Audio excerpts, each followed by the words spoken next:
Hey guys, into the end here. I want to do a video on the temporary alliance event. I just played the event with a deck that I went 7-2 with. A deck that is very good.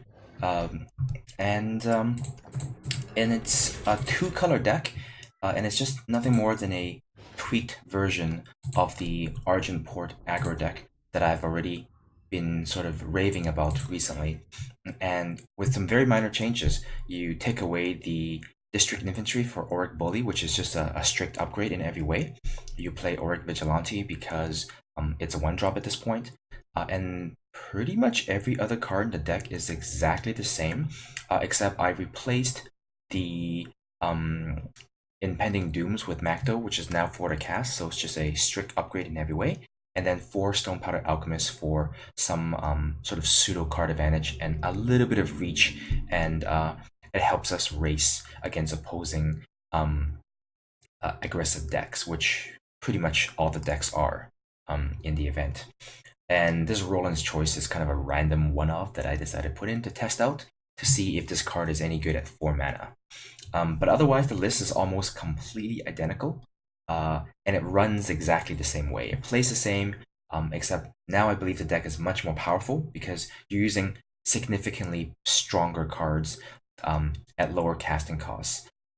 So I think this deck is very well suited for the event, and I think there is no need to play a 3-color deck.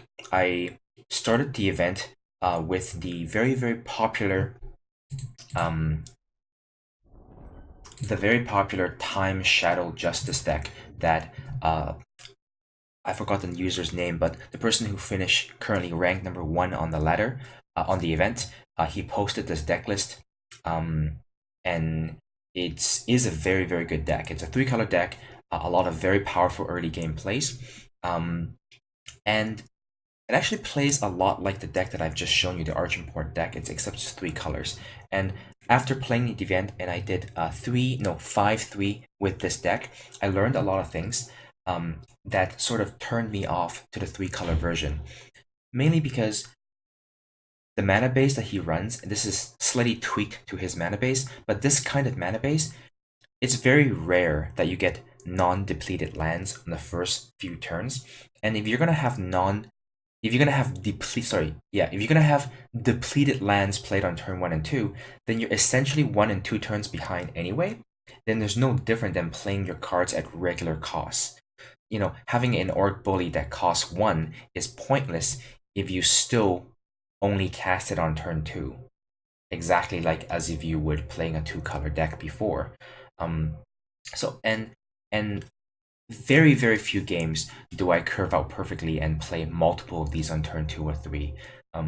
So because of that, I didn't see any value in having 3 colors. If you're always 1 turn behind, then you're basically casting all the cards at its regular casting cost. Sometimes the deck curves out very well and you get lucky, and then you end up things like turn 3 Copperhall Elite, turn 4 like double Staff or double Bloodletter, be making it a 10/10 Aegis lifesteal overwhelm unit, and then it's ridiculous. Then you win. But I find that those games don't happen very often, and this particular deck is very all in. I've also find that more and more players are playing decks with lots of weapons in it.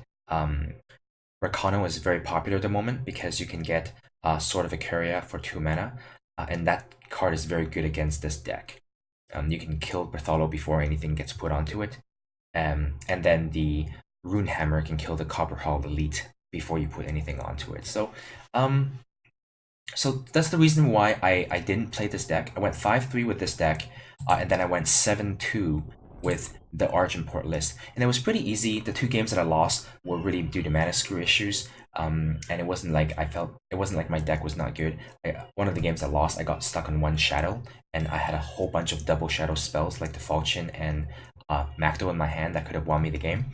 So I think this deck is really well suited. Here's the deck list again. I'm going to record me playing the event again in a separate video, maybe tomorrow after I wake up. But this deck is very good. I went 5-3 with the popular rank 1 deck, and then I went I think 03 or 13 with a really weird brew that I made up. That is fire, um, shadow, and primal. Um, Using like midnight gales and haunting screens and uh, and the like. So and it didn't work out, and I went 1-3. So as a result, I finished rank. I believe I'm ranked 200 at the moment. Um, because of that, which is kind of unfortunate. I think if I played the Argenport list for both my second run and third run, if I can get another 7x, that may push me into top 50, maybe. Um, Maybe even top 20 with a 7x, 7x, 5x record. I'm not sure.